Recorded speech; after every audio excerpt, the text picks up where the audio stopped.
Hello बच्चों। आज एक बहुत इंपॉर्टेंट चैप्टर ग्रेविटेशन एक बहुत ही सरल और सिंपल अंदाज में एक्सप्लेन करते हैं अभी।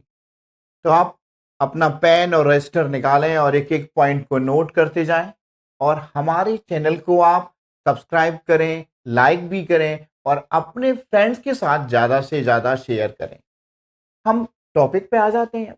ग्रेविटेशन, ये जो पूरा चैप्टर है मेरे बच्चों, इस चैप्टर का जो निचोड़ है और जो सार है वो क्या है? यानी कि पूरा चैप्टर एक ही पॉइंट पे घूम रहा है और वो पिन पॉइंट क्या है इस चैप्टर का?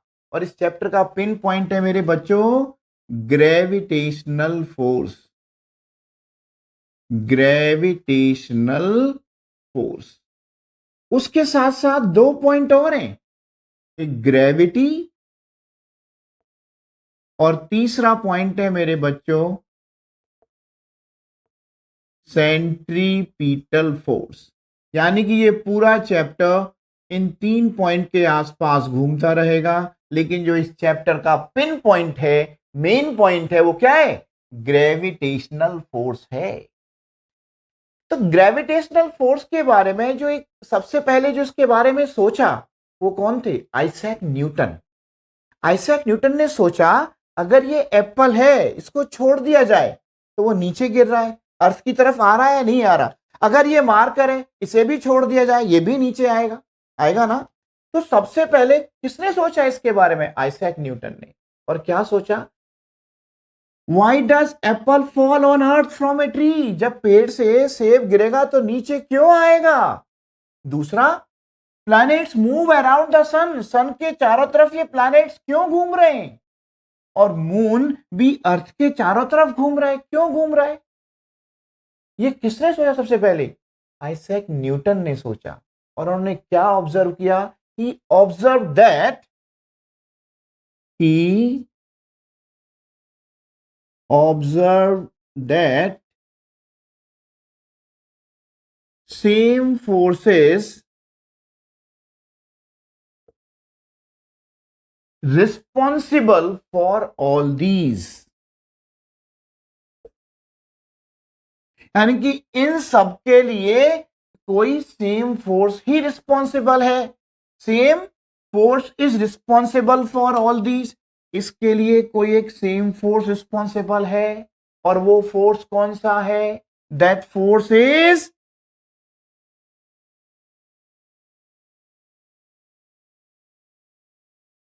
Gravitational force.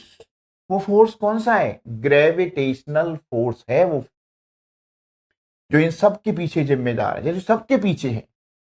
अब कहेंगे सर ये ग्रेविटेशनल फोर्स क्या है? ग्रेविटेशनल फोर्स है force of attraction between any two objects in the universe. इस यूनिवर्स में दो ऑब्जेक्ट के बीच में जो लगने वाला फोर्स है वो क्या है? आपका ग्रेविटेशनल फोर्स है।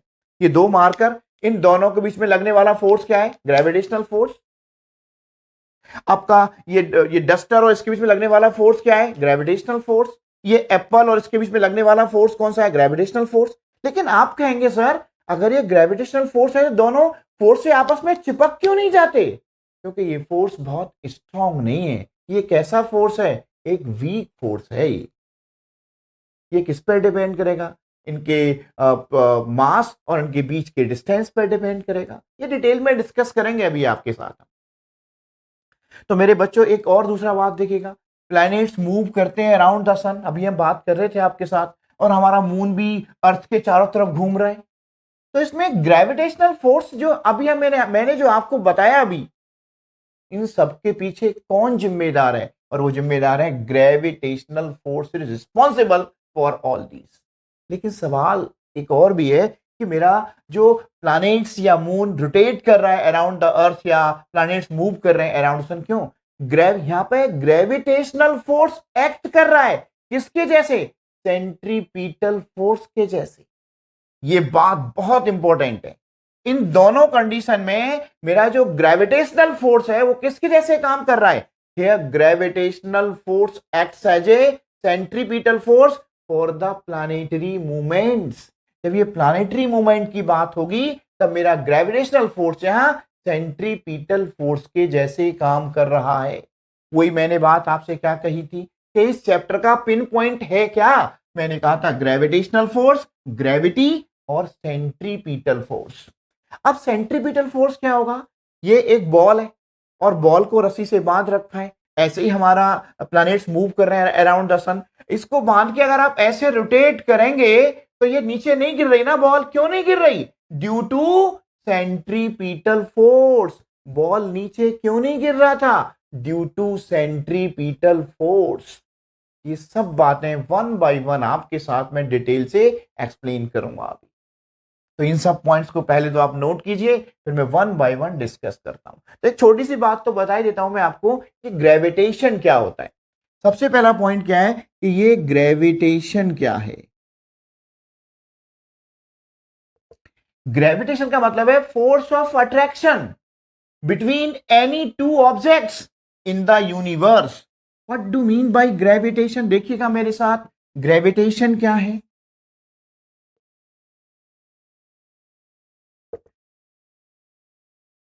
Force of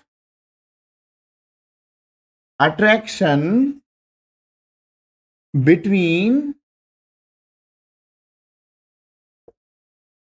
any two objects in the universe. Universe means इस ब्रह्मांड में। सपोज ये एक ऑब्जेक्ट है ए और एक दूसरा ऑब्जेक्ट है बी, इन दोनों के बीच में जो लगने वाला फोर्स है उसे क्या कहेंगे, ग्रेविटेशन फोर्स कहेंगे।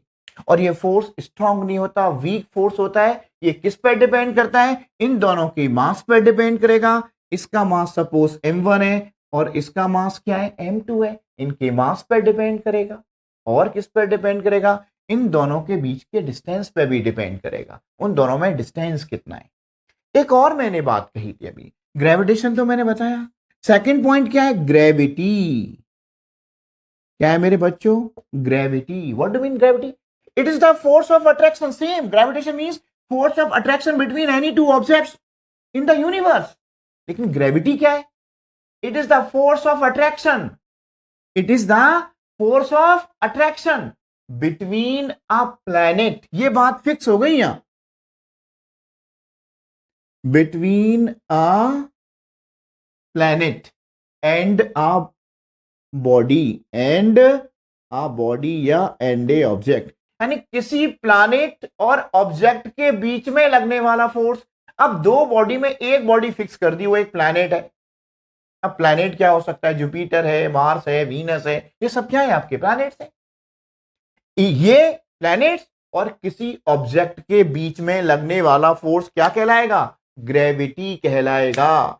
ये एप्पल है, अगर नीचे गिर रहा है तो इस पर फोर्स कौन लगा रहा है, अर्थ लगा रहा है। तो एप्पल और हमारा अर्थ, ये फोर्स क्या है, ये ग्रेविटी है। क्योंकि अभी मैंने क्या कहा, gravity means force of attraction, it is the force of attraction between a planet and a body. लेकिन ग्रेविटेशन क्या है, force of attraction any two objects. ये दोनों में छोटा सा डिफरेंस है, any two objects in the universe, पूरे ब्रह्मांड में। अब यहां ब्रह्मांड में मैंने एक बात को कांस्टेंट कर दिया, वो कांस्टेंट क्या है, प्लैनेट। एक प्लैनेट ले लिया और दूसरा मैंने क्या ले लिया, बॉडी। इन दोनों के बीच में लगने वाला फोर्स क्या कहलाएगा, ग्रेविटी कहलाएगा। नोट करो इन चीजों को फास्ट। अभी हम सेंट्रीपिटल फोर्स के बारे में बात करते हैं, नोट कीजिए फास्ट। सेंट्रीपिटल फोर्स या सेंटर सीकिंग फोर्स या फोर्स टुवर्ड्स द सेंटर। इसको एक्सप्लेन करने से पहले एक छोटा सा पॉइंट मैं और बता रहा हूं कि टेंजेंट क्या हुआ, सर्कल है और टेंजेंट का मतलब होता है जो एक ऐसा पॉइंट, एक ऐसी लाइन आपने ड्रॉ की जो सर्कल को एग्जैक्टली वन पॉइंट पे टच करता है। Tangent to a circle, a straight line that meets the circle at one and only one point, जो एक ही पॉइंट पे टच करता है। एक और बात ध्यान रखना, ये मैथ्स में पढ़ा होगा, ये सेंटर है, ये इसका रेडियस होगा, ये बात आप जानते हैं। Tangent is always be perpendicular to radius of circle. अब मेरे साथ देखिएगा, ये सेंट्रीपिटल फोर्स क्या है, अभी हमने कहा बॉल था, अभी मैंने एग्जांपल आपको कराया था, बॉल रोटेट कर रहे थे, घूम रही थी, क्यों घूम रही थी, ड्यू टू सेंट्रीपिटल फोर्स। ये क्या है, सेंटर सीकिंग फोर्स है, यानी कि फोर्स टुवर्ड्स द सेंटर। अब सवाल आता है कि जब ये बॉल था रोटेट हो रहा था तो एवरी पॉइंट पे बॉल का डायरेक्शन चेंज हो रहा है, अगर डायरेक्शन चेंज हो रहा है तो ये क्या इन्वॉल्व करेगा, वेलोसिटी और एक्सेलरेशन को भी चेंज होगा। मेरा सवाल देखिएगा, डेफिनेशन क्या होगा, the force that causes the acceleration and keeps the moving along the circular path is acting towards the centre is called centripetal force. वही सेंट्रीपीटल फोर्स है। लेकिन एक सवाल ये भी आता है, आज हम बॉल को घुमा रहे थे, घुमाते घुमाते अगर रस्सी टूट जाए, इसका मतलब in the absence of centripetal force, तब क्या होगा, तब हमारा जो बॉल है वो स्ट्रेट जाएगा। सर्कुलर मोशन के बजाय क्या होगा, linear motion. In the absence of centripetal force,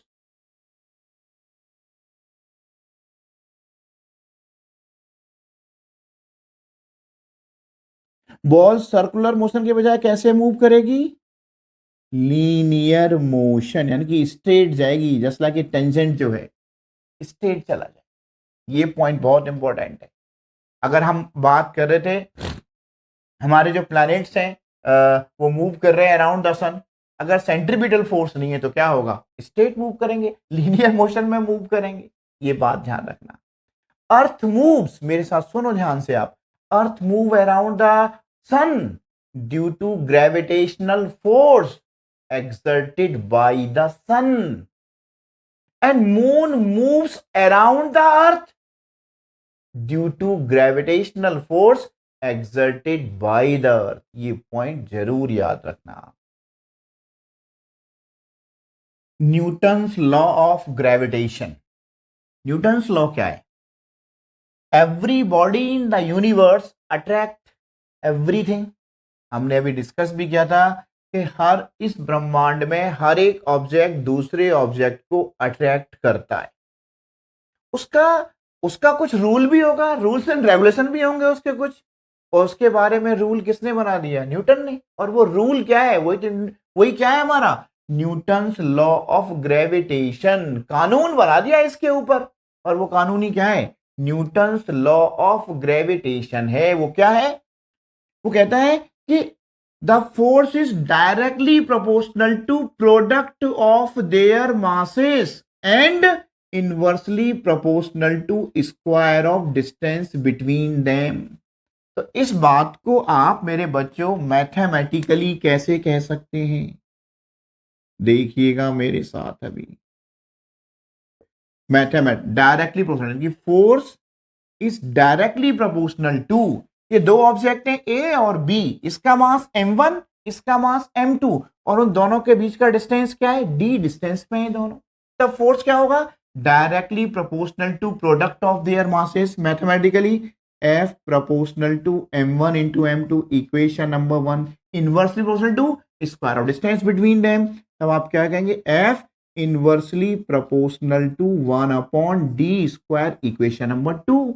दोनों को कंबाइन कर दो तो क्या मिलेगा, F proportional to m1 into m2/d²। जब हम प्रोपोर्शनल का साइन हटाते हैं तो एक कांस्टेंट लेके आ जाते हैं, तब कांस्टेंट से क्या बनेगा, F equal to z m1 into m2/d²। ये F ही क्या है, यहां पे हमारा जो G है, वेयर G क्या है, ये याद रखना पड़ेगा, G इज कांस्टेंट, G एक कांस्टेंट है एंड कॉल्ड, इसे हम किसके नाम से आते हैं, universal gravitational constant, called universal gravitational constant. अब सवाल उठता है मेरे बच्चों, इसका यूनिट क्या होगा, यूनिट ऑफ कैपिटल G कैसे निकालेंगे, देखिएगा unit of capital G, unit of G कैसे कैलकुलेट करेंगे, एसआई यूनिट, वो भी कौन सा यूनिट निकाल रहे हैं हम, एसआई यूनिट।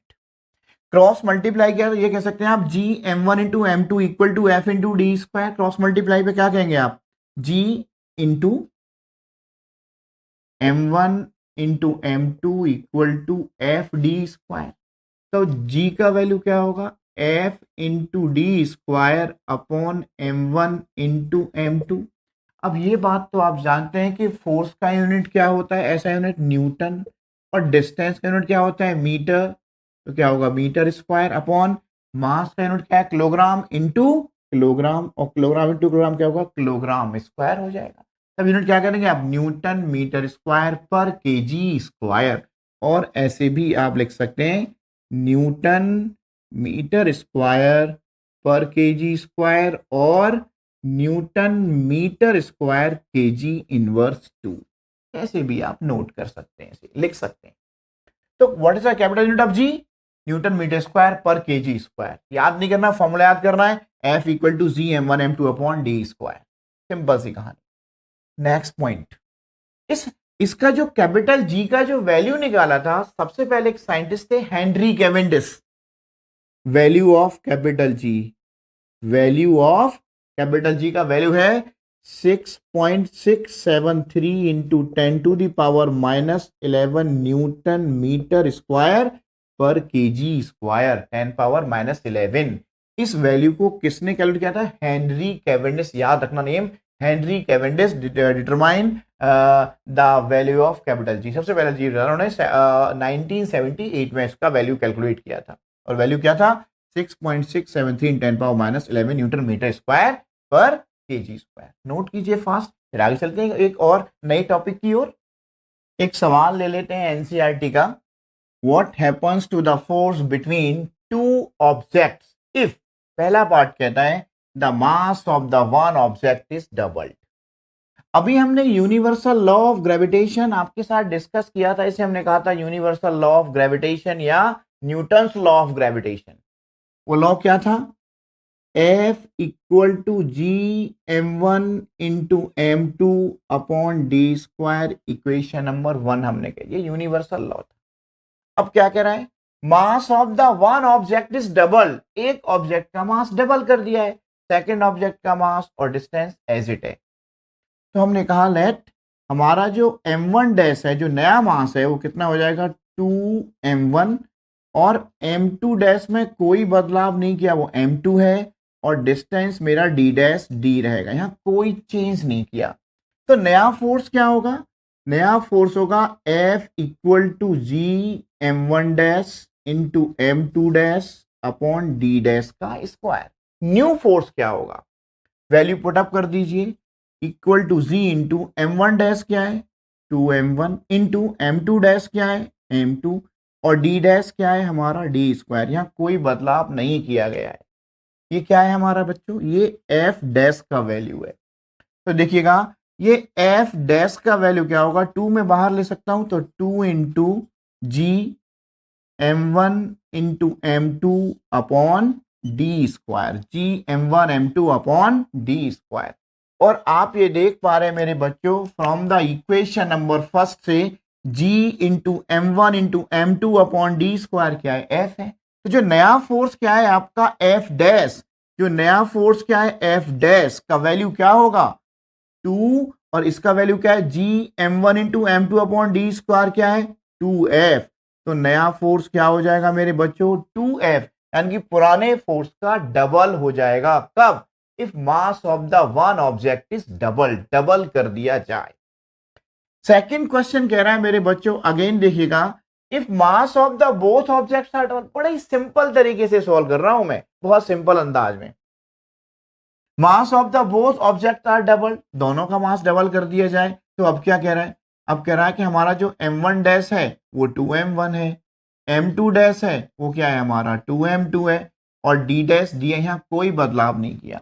तो जो नया फोर्स है हमारा f डैश, नया फोर्स f डैश क्या होगा, f डैश होगा g into m1 dash into m2 dash upon d dash का square, equal to g into m1 dash क्या है मेरे बच्चों 2m1, m2 डैश क्या है 2m2 अपॉन d डैश क्या है d स्क्वायर, इक्वल टू 2 2 जा 4, 4 into G m1 into m2 upon D square. और ये बात जानते हैं मेरे बच्चों, अभी हमने कहा था कि f equal to G m1 m2 upon D square, तो इसके प्लेस पे क्या पुट कर सकते हैं आप f। तो हमारा जो नया फोर्स है, नया फोर्स क्या था f डैश इक्वल टू क्या होगा 4 इंटू और जी m1 into m2 upon D square क्या है वो f है हमारा 4f, यानी कि नया फोर्स पुराने फोर्स का कितना हो गया 4 टाइम्स हो जाएगा, 4 गुना हो जाएगा। कब हो जाएगा, if mass of the both object is double कर दिया जाए। थर्ड पार्ट की ओर चल रहे हैं मेरे बच्चों। थर्ड पार्ट क्या कह रहा है हमसे? थर्ड पार्ट कह रहा है the distance between the object is tripled, doubled, 4 times, कुछ भी हो सकता है। सेम आप कर लेंगे, उसमें क्या है? तब आप क्या कहेंगे? या हमारा मेरे बच्चों थर्ड केस में हमारा जो m1 डैश है वो m1 है, कोई बदलाव नहीं किया गया उसमें। m2 डैश m2 है, लेकिन हमारा जो d डैश है वो 3d है। अगर डबल होगा तो 2d कर लेंगे आप। तब नया फोर्स क्या होगा? नया फोर्स होगा F dash equal to G m1 dash into m2 dash upon d dash का square equal to G into m1 dash m1 है, m2 डैश m2 है, और d डैश क्या है मेरे बच्चों? 3d का स्क्वायर है। तो क्या होगा ये? g into m1 into m2 upon 9d square होगा। क्या होगा? 9d स्क्वायर हो जाएगा। और ये बात हम जानते हैं, अभी हमने कराया था कि जी m1 m2 d स्क्वायर क्या है? f है।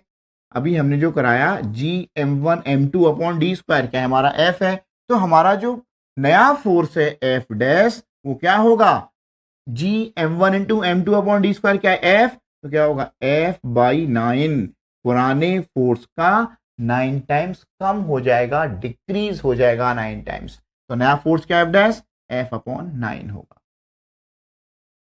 Importance of universal law of gravitation. जो न्यूटन ने कानून बनाया, यूनिवर्सल लॉ बनाया, F equal to G m1 into m2 upon D square, अभी पढ़ाया था, उसके क्या इंपॉर्टेंस है?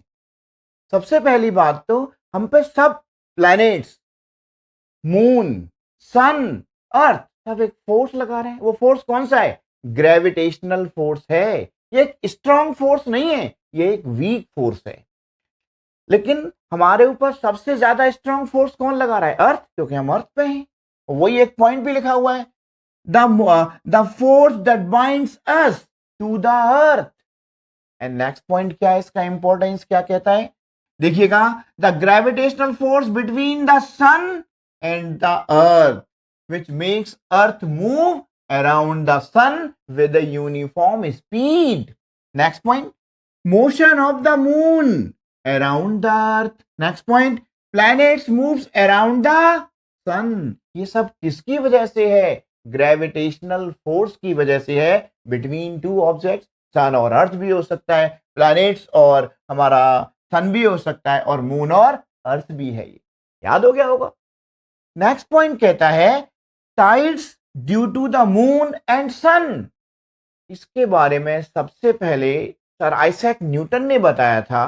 क्या कहा था उन्होंने? द ओशियन टाइड रिजल्ट क्यों आ रहे हैं? From the gravitational attraction of the sun and moon on the ocean of the earth. इसकी वजह से ही टाइड्स आते हैं। ये किसने बताया सबसे पहले? आइजैक न्यूटन ने बताया था इसके बारे में। ये हमारा इंपॉर्टेंस भी है सबका, नोट कर लीजिए। बच्चों एक सवाल है बहुत अच्छा सा। It is seen that falling Apple is attracted towards the earth. Does Apple attract the earth? क्या एप्पल भी अर्थ को अट्रैक्ट करता है? तब आपका आंसर क्या होगा? सोचो। सोच लिया तो मैं बता रहा हूं फिर। हमारा आंसर क्या होगा? यस, एप्पल भी अट्रैक्ट करेगा। क्यों करेगा? According to third law of motion, every action has a reaction. हर एक्शन का रिएक्शन होगा। तो कौन सा हमारा? Newton third law of motion. लेकिन मेरे बच्चों इसको हम प्रॉपर तरीके से एक्सप्लेन करेंगे, और ऐसे एक्सप्लेनेशन कहां मिलते हैं आपको? केमिस्ट्री आर पे। तो आप हमारा चैनल लाइक करें, सब्सक्राइब करें, और अपने फ्रेंड्स को शेयर करना ना भूलें। तो अभी हम सॉल्व करते हैं। मेरे साथ देखिएगा। अभी हमने कहा एप्पल अर्थ की तरफ नीचे आ रहा है, तो इस पर ग्रेविटेशन क्या है? जी। ये ग्रेविटेशन किसकी वजह से है? Due to the earth applied the force on the apple. और ये ए किसकी तरफ हो रहा है? एप्पल की तरफ जा रहा है। अर्थ में क्या जनरेट हुआ? एक्सेलरेशन ए। किसकी वजह से? एप्पल की वजह से। मास ऑफ द अर्थ क्या है? एम, और मास ऑफ द एप्पल क्या है? एम। अब हमने पढ़ा था ऐसे पहले चैप्टर में Newton second law of motion. Newton second law of motion क्या कहता है? न्यूटन सेकंड लॉ क्या कहता है मेरे बच्चों? Newton second law of motion क्या है? F equal to m into A. Force is the product of mass and acceleration. And third law क्या कहता है? एंड थर्ड लॉ कहता है मेरे बच्चों, every action has a reaction. यानी कि जो फोर्स एप्पल अर्थ पे अप्लाई कर रहा है, अर्थ भी एप्पल पे वो फोर्स अप्लाई कर रहा है। तो अगर मैं ये कहता कि जो force applied by earth equal to force applied by the apple, दोनों के फोर्स तो सेम होंगे। लेकिन एफ ई क्या होगा? M into, suppose F E earth के अकॉर्डिंग क्या होगा? M E mass of the earth and generate acceleration A equal to mass of the apple and gravity G. Mass of the apple into G equal to mass of the earth into A. Force is the product of mass and acceleration. लेकिन आप ये बात देख पाएंगे मेरे बच्चों, ध्यान से देखिएगा, ए इक्वल टू, अगर ए कैलकुलेट किया जाए तो ए की वैल्यू क्या होगी? Mass of the apple into G upon mass of the earth. And gravity क्या होगा अगर जी निकाला जाए? ये acceleration due to the apple on due to the earth, अगर ये जी निकाला जाए तो क्या होगा? M E into A upon mass of the apple. लेकिन दोनों में आप एक कंपेयर कीजिए, आप डिवाइड किससे कर रहे हैं? मास ऑफ द अर्थ से। यहाँ डिवाइड किससे कर रहे हैं? मास ऑफ द एप्पल से। और ये बात मेरे बच्चे आप जानते हैं कि मास of the earth is very very much larger than the mass of the Apple. Apple के मास से बहुत ज्यादा है। तो देयरफॉर ये बात जानेगा कि जो ए का वैल्यू है वो बहुत बहुत बहुत बहुत छोटा हो जाएगा। किससे? जी से। समझ में आ रहा है नहीं आ रहा? और यही एक रीजन भी है कि हमारा जो एप्पल है कहां गिर रहा है? अर्थ की तरफ नीचे आ रहा है। क्यों? Gravity, the acceleration due to gravity, यानी कि जो अर्थ प्रोड्यूस कर रहा है एक्सलेशन, उसका वैल्यू बहुत ज्यादा है। और इसका एक और आंसर कह सकते हैं, तो we do not see the earth moving towards the apple, वो भी हम नहीं देख पा रहे। फ्री फॉल मेरे बच्चों, फ्री फॉल का बहुत ही सिंपल मीनिंग है, अगर ये कोई ऑब्जेक्ट है, इसको अगर फ्रीली छोड़ दिया जाए तो कहाँ आएगा? Move towards the earth. Earth की तरफ क्यों आ रहा है? Because this object is influence of the force of gravitation of earth. इस ये सिर्फ gravitational force of the earth से ही इन्फ्लुएंस है, इस पे और कोई फोर्स नहीं लग रहा। ये बात समझ में आया? Free fall is defined as the motion of an object where the gravity is the only force acting upon it. Suppose ये ऑब्जेक्ट है, इसका मास क्या है? m, और कहाँ मूव कर रहा है? टुवर्ड्स द अर्थ। ये अर्थ है आपका, ये अर्थ। इन कौन सा फोर्स ग्रेविटेशनल क्या लग रहा है इसमें? जी। एक्सलरेशन ड्यू टू ग्रेविटी से मूव कर रहा है। और इन दोनों के बीच का जो डिस्टेंस है वो क्या है? आर डिस्टेंस है बिटवीन एन ऑब्जेक्ट एंड अर्थ। तो मेरे बच्चों, हमारा न्यूटन सेकंड लॉ, न्यूटन का आपने लॉ तो पढ़े ही। न्यूटन दो लॉ अभी हम बात कर रहे थे। एक अभी हमने कहा न्यूटन सेकंड लॉ क्या कह रहा है? न्यूटन सेकंड लॉ कहता है मेरे बच्चों, F equal to M into A. लेकिन अब यहाँ पे ए क्या है? हमारा जी है, एक्सेलरेशन ड्यू टू ग्रेविटी है। तब F force due to gravity क्या हो जाएगा? m into G, mass of the object, and acceleration due to gravity G में कन्वर्ट होगा। फिर न्यूटन्स ग्रेविटेशन लॉ क्या कहता है? न्यूटन्स ग्रेविटेशन लॉ क्या कह रहा है? या Newton's universal law of gravitation क्या कह रहा है? वो कहता है F जो फोर्स लगाया है that equal to G capital M small m upon r square, where capital M क्या है मेरे बच्चों? मास ऑफ द अर्थ है। स्मॉल m आपको मालूम है मास ऑफ ऑब्जेक्ट है, ये ऑब्जेक्ट का मास है। और r distance between object and earth है। Distance between object and earth. तब इन दोनों इक्वेशंस का अगर कंपैरिजन किया जाए तो क्या मिलेगा हमें, m into G equal to G capital M small M upon R square. तब आप ये देख पा रहे हैं कि स्मॉल एम से स्मॉल एम कैंसिल होगा, तो हमें क्या मिलेगा, g equal to G M upon R square. G क्या है, acceleration due to gravity. With the help of this derivation, it is clear that इसमें स्मॉल m तो है ही नहीं, मास ऑफ ऑब्जेक्ट तो है ही नहीं, इसका मतलब क्या है, clear that with the help of this derivation the acceleration due to gravity is independent of its mass। यानी कि ऑब्जेक्ट के मास पे डिपेंड नहीं कर रहा है, यानी किस पे डिपेंड नहीं कर रहा, independent of mass of an object, यानी किसी भी ऑब्जेक्ट के मास पे डिपेंड नहीं करेगा। This mean that the object hollow है, सॉलिड है, बिग है, स्मॉल है, should fall at the same rate, same rate से ही नीचे आएगा, यानी कि स्मॉल जी पे कोई फर्क नहीं पड़ेगा। जो जी का वैल्यू है क्या रहेगा, वो फिक्स रहेगा। जी क्या होगा, जी एम अपॉन आर। लेकिन एक बात और याद रखना है मेरे बच्चों, जो जी का जो वैल्यू है वो वेरी करेगा, प्लेस टू प्लेस वेरी करेगा। कहाँ वेरी करेगा, place to place value of G vary करेगा। कहीं जी का वैल्यू ज्यादा हो सकता है, कभी कम हो सकता है। अगर सेंटर ऑफ अर्थ की बात की जाए तो ग्रेविटी कितना होगा, जीरो होगा। जी का वैल्यू क्या होगा, zero, centre of the earth.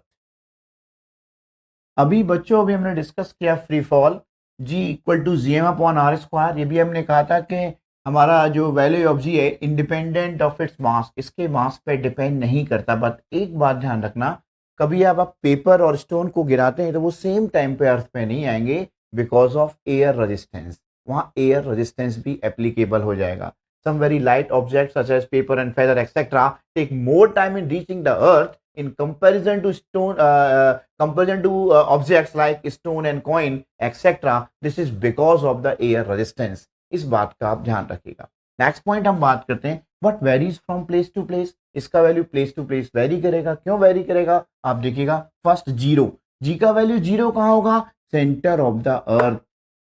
Next minimum कहाँ होगा, इक्वेटर पे, और मैक्सिमम कहाँ होगा, पोल पे। क्यों, यहाँ पे आपका radius of the earth minimum है, सबसे कम है। यहाँ रेडियस ऑफ अर्थ कैसा है, मैक्सिमम है। जब रेडियस ऑफ अर्थ ज्यादा होगा, हम डिवाइड किससे कर रहे थे, आर से।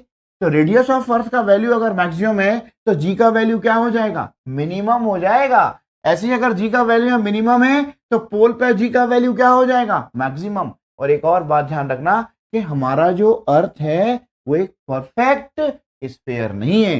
अर्थ इज नॉट अ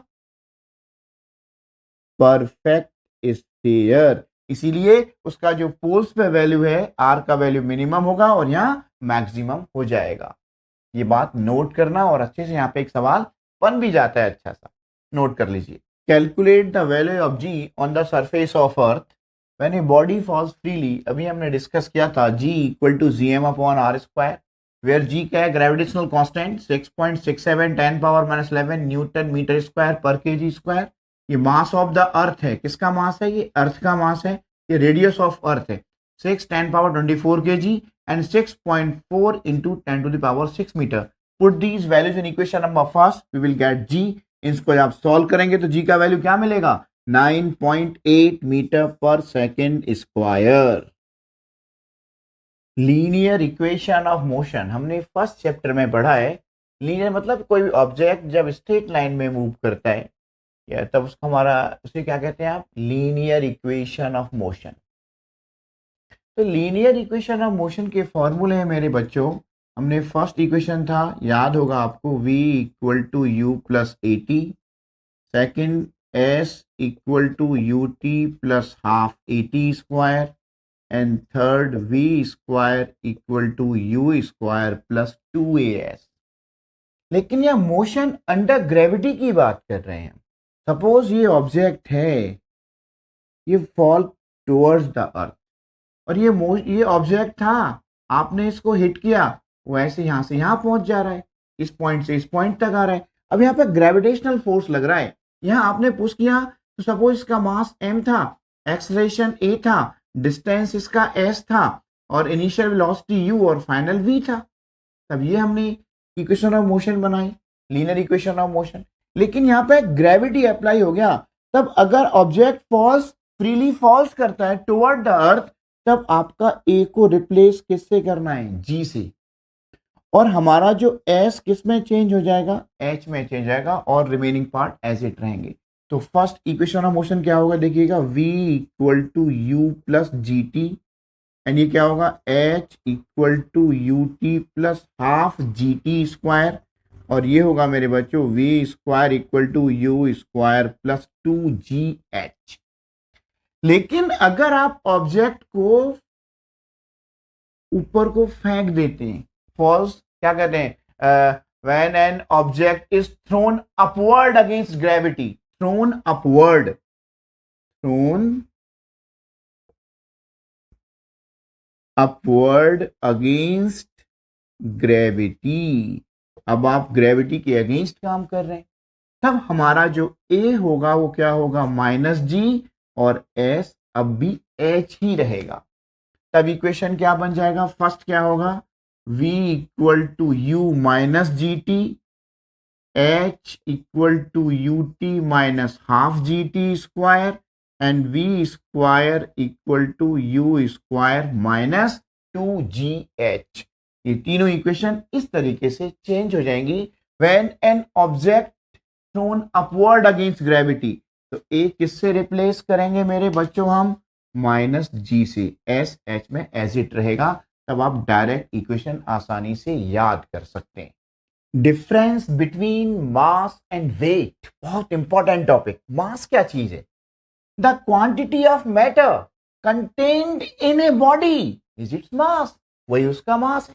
अगर अर्थ पे मास निकाला जाए, weight of body on the earth is equal to force with which body is attracted towards the earth। अगर मून पे मास वेट निकाला जाएगा तो मून पे वेट क्या होगा, the weight of a body on the moon is equal to force with which the body is attracted towards the moon। यानी किसी भी प्लेनेट पे अगर मास निकाला जाए तो W क्या होगा, m इंटू जी क्या है, ग्रेविटी ऑफ द मून भी हो सकता है, ग्रेविटी ऑफ द प्लैनेट भी हो, किसी भी प्लैनेट की बात कर सकते हैं। तो अगर हम अर्थ की बात कर रहे हैं तो जी क्या है, यहाँ एक्सीलरेशन ड्यू टू ग्रेविटी है फॉर अर्थ के लिए। और ग्रेविटी ऑफ द मून कितना है, आगे मैं इसको डिराइव करूंगा। तो ग्रेविटी ऑफ द मून कितना है, ग्रेविटी ऑफ अर्थ का 1/6 है। अगर ग्रेविटी ऑफ मून की बात की जाए तो ग्रेविटी ऑफ अर्थ का कितना है, 1/6 होगा। अर्थ की ग्रेविटी से 6 गुना कम है किसका ग्रेविटी, मून का ग्रेविटी। तो अगर मून पे वेट निकाला जाए आपका तो वहां वेट कितना होगा, 6 टाइम कम हो जाएगा। क्यों, W equal to M into G क्या है, एक्सीलरेशन ड्यू टू ग्रेविटी है। हम अर्थ की बात कर रहे हैं तो अर्थ का ग्रेविटी होगा, तो अर्थ का ग्रेविटी कितना है, 9.8 मीटर पर second square. SI unit kilogram, SI unit क्या होगा, W अभी हमने कहा m इंटू जी, मास का यूनिट क्या है किलोग्राम, और g एक्सेलरेशन मीटर पर second square, that is also known as newton in the honour of Isaac Newton. Next point, mass is measured with the help of pan balance, जिसे आप तराजू भी कहते हैं, या आजकल इलेक्ट्रॉनिक मशीन से उससे भी हम मास मेजर कर लेते हैं। And weight is measured with the help of spring balance से उसका वेट मेजर कर लेते हैं। रिमेन सेम, यानी कि हमारा mass of object remain same at all places, but weight vary from place to place. Weight हमारा प्लेस टू प्लेस वेरी करेगा, ये बात जरूर ध्यान रखना है आपको। एक और बात मुझे अगेन बताना है, मैंने बताया तो है कि W क्या है, m इंटू जी क्या है, ग्रेविटी। अगर अर्थ पे वेट निकालेंगे तो अर्थ का ग्रेविटी होगा, अगर मून पे वेट निकालेंगे तो मून पे ग्रेविटी होगा, और किसी भी प्लैनेट पे निकालेंगे तो उसी प्लैनेट की ग्रेविटी से मल्टीप्लाई करेंगे। तो आप ये कह सकते हैं कि weight of an object is directly proportional to mass of an object, उसके मास के डायरेक्टली प्रोपोर्शनल हो जाएगा। एक और बात, depends on gravity and vary place to place, और प्लेस टू प्लेस वेरी करता है। अब मेरे साथ देखिएगा, सेंटर ऑफ अर्थ पे जी हमारा 0 है, तब W क्या हो जाएगा, यहाँ 0 हो जाएगा, वेट ऑफ वन ऑब्जेक्ट तो 0 हो जाएगा, तो ग्रेविटी 0 है। पोल्स पे आपने कहा G हमारा मैक्सिमम है, अगर पोल्स में तो ऑब्वियस है वेट भी क्या होगा, मैक्सिमम हो जाएगा। इक्वेटर पे G अगर मिनिमम है तो वेट भी क्या हो जाएगा, मिनिमम हो जाएगा। नेक्स्ट पॉइंट, अगर इंक्रीज, इसका मतलब है इंक्रीज इन एल्टीट्यूड, हाइट पे ऊपर जाएं या डेप्थ में नीचे जाएं, आप जितना भी ऊपर जाएंगे या नीचे जाएंगे, डेप्थ और ऑल्टीट्यूड इंक्रीज करेंगे, तब जी का वैल्यू भी क्या होगा, डिक्रीज होगा।